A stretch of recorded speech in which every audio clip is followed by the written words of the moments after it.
Deputy Barrett. Ambassador, I will say frankly, I'm one of the people who thinks you should be expelled from this country, and I believe that that's nothing to do with you personally. It's to do with the policies of your state. And I think, along with Desmond Tutu, that the time for treating you as a normal state is over, because you're not behaving as a normal state. And I just want to ask you questions, really, in relation to that contention. And I would just say, for the record, it certainly isn't motivated by anti-Semitism in my case. I mean, for example, when disgraceful attempts were being made to downplay the horrors of the Holocaust by people like David Irving, I brought a Jewish Auschwitz survivor to this city to organise meetings and get her on national television to remind the Irish people about the horrors of the Holocaust. And I would do so again if anybody tried to downplay the horrors of what were done to the Jewish people. But it is precisely because I'm opposed to racism that I oppose what your state is doing and what it stands for. So I just want to ask you a few questions in relation to that. And I should also say, by the way, I lived for a year on Moshav Neot Hakikar in the Dead Sea in 1987, 2 weeks before the first Intifada broke out. That leads me to my first question. You have tried to cover over what you have done, the killings of innocent people in Gaza on 3 separate occasions over recent years, the seizure of Palestinian land and so on, by attacking Hamas. Now, why don't you just admit that Hamas didn't exist when the first Intifada took place? They didn't set up an armed wing until the early 1990s. And that there was a reason that PLO were in Tunis at the time, exiled, effectively not present. But the ordinary Palestinians rose up because you denied them basic rights. I lived there. It was apartheid. It was racism. It was endemic. It was rotten. Absolutely, I was shocked within weeks of living there to see how you treated Palestinian people. And isn't it the fact that the law of return, which is the basic law of the Israeli state, is a racist apartheid law because it confers rights on Jews that it denies to Palestinians?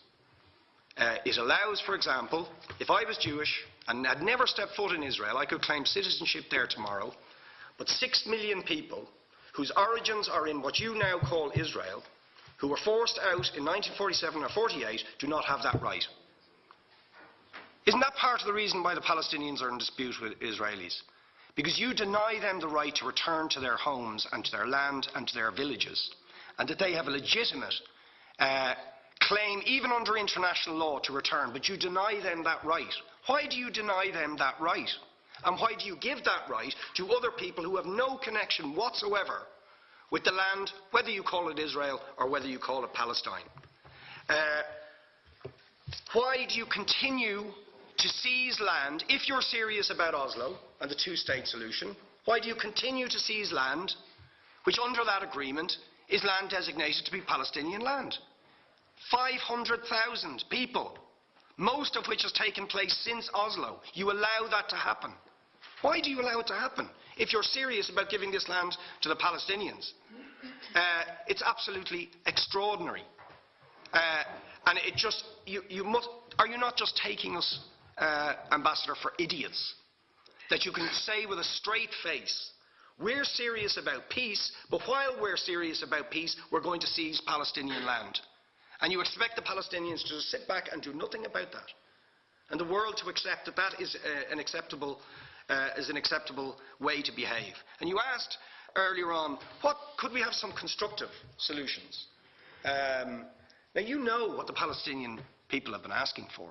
Far less even than some people would ask for. Because I believe the whole apartheid system should be dismantled. But what they've asked for is to lift the siege of Gaza. Just to lift the siege of Gaza. Let them have an airport. Let them have ports. Let them not be dictated to by a government for whom they do not vote as to what can go in and out of their territories, whether they will have power, whether they will have clean water, whether they will have medicine. What makes you think you're allowed to have nuclear weapons and the 4th biggest army in the world and visit destruction on the people of Gaza, but they have no right to defend themselves? They have no territorial sovereignty over that land. Could you ask questions, please? How do you justify that? Yeah. All right. How do you justify those double standards? And very lastly, Ambassador,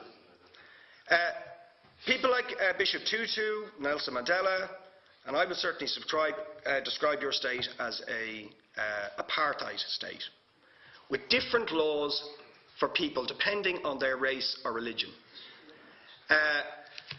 Now, isn't that just the case that, for example, at checkpoints going into the West Bank, there's a channel if you're Israeli or European, and there's a channel if you're Arab, just because you're Arab.